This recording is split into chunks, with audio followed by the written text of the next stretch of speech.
नेपाल के अंदर एक आवाज बहुत ही तेजी के साथ बढ़ रही है और ये आवाज है रिपब्लिक नेपाल से राजशाही नेपाल। जी हाँ दोस्तों, अभी कोई ज़्यादा टाइम हुआ नहीं है रिपब्लिक नेपाल बने हुए, लेकिन उसके बावजूद ये आवाज़ और ज़्यादा तेजी से बढ़ रही है।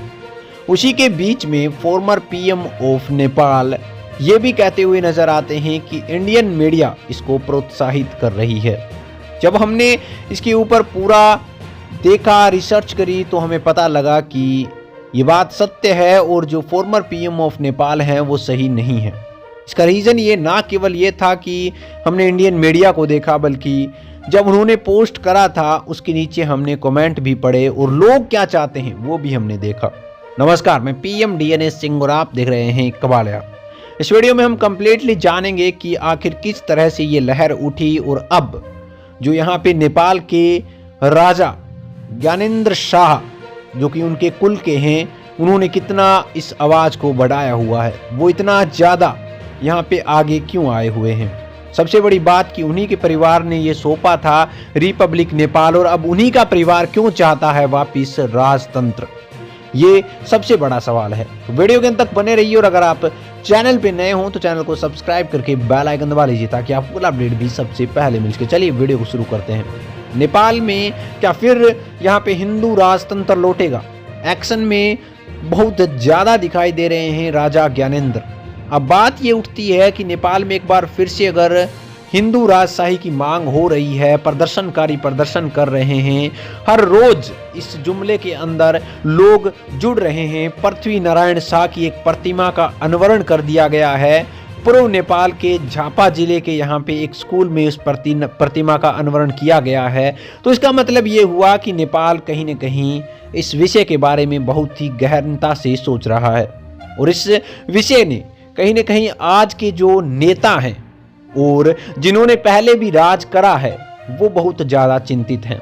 इस चिंता को रिप्रेजेंट करते हुए former prime minister of Nepal यानी कि बुद्धराम भट्टराई एक ट्वीट करते हैं, जिसके अंदर वो कहते हैं कि भारतीय मीडिया इस चीज़ को बढ़ावा दे रही है, वो दुष्प्रचार कर रही है, दुर्भावपूर्ण और प्रगतिगामी धार्मिक कट्टरवाद को बढ़ा रही है, मात्र राजशाही की बहाली और दुख संप्रस कर रही है।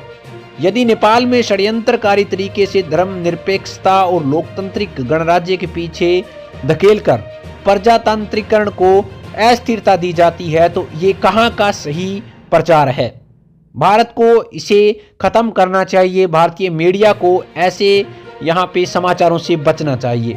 लोकतांत्रिक स्थिरता वाला एक स्वतंत्र और समृद्ध नेपाल भारत के वैध सुरक्षा हितों का वास्तविक समर्थन बन सकता है, लेकिन राजशाही धार्मिक कट्टरवाद के कारण विरोधाभासी और अस्थिर नेपाल अपने उत्तरी पड़ोसी चीन को भी और विश्व महाशक्ति भी बन रहा है, जो चीन है उनको भी अपनी सहायता दे सकता है। तो मतलब ये हुआ कि ये इंडियन मीडिया को डायरेक्टली टारगेट कर रहे हैं और इसके साथ साथ ये भी कह रहे हैं कि भारत को इसका सपोर्ट नहीं करना चाहिए, तो क्योंकि उनकी भलाई है इसके अंदर।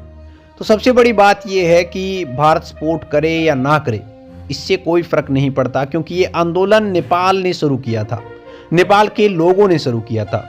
अगर वो चाहते हैं तो ऐसा हो या ना हो उनके हाथों के अंदर है। दूसरी बड़ी बात ये कि सदियां गुजर चुकी हैं जिसके अंदर चाहे राजा रहे हों, चाहे फिर रिपब्लिक नेपाल रहा हो, भारत के साथ मित्रता अच्छी ही रही है, और ख़ास तौर पे जब जब यहाँ पे राजशाही थी तब। और सबसे बड़ी बात ये भी कि अगर ये कह रहे हैं तो हो सकता है गोदी मीडिया गलत प्रचार कर रही हो, लेकिन जब हमने ट्वीट पढ़े, रीट्वीट पढ़े और इनके रिप्लाईज देखे तो कई लोग ऐसे कह रहे हैं कि आपको 10 साल मौका दिया गया था, आपने उन 10 सालों में क्या किया? आपने उन 10 सालों के अंदर भ्रष्टाचार फैलाया, आपने उन 10 सालों में अनएम्प्लॉयमेंट बढ़ाया, और इसका नतीजा ये है कि अब लोग नेपाल के अंदर रहना पसंद नहीं कर रहे। जो युवा हैं उन्हें बाहर जाना पड़ रहा है अपनी रोजमर्रा की जिंदगी चलाने के लिए।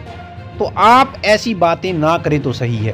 तो जब मुझे पता चला कि कहीं ना कहीं ये तो सिर्फ और सिर्फ अपने राजनीतिक व्यू के हिसाब से ये ट्वीट कर रहे हैं, इनका उद्देश्य क्या है ये तो उनका इतिहास बताता है। इनके इतिहास के अंदर क्या क्या हुआ है, इनकी सरकार ने क्या क्या किया है, वो जानना सबसे बड़ा जरूरी है। और इनके इतिहास ने जो किया है वो लोग नेपाल के जानते हैं और उन्होंने इन्हें जवाब दिया इस ट्वीट का।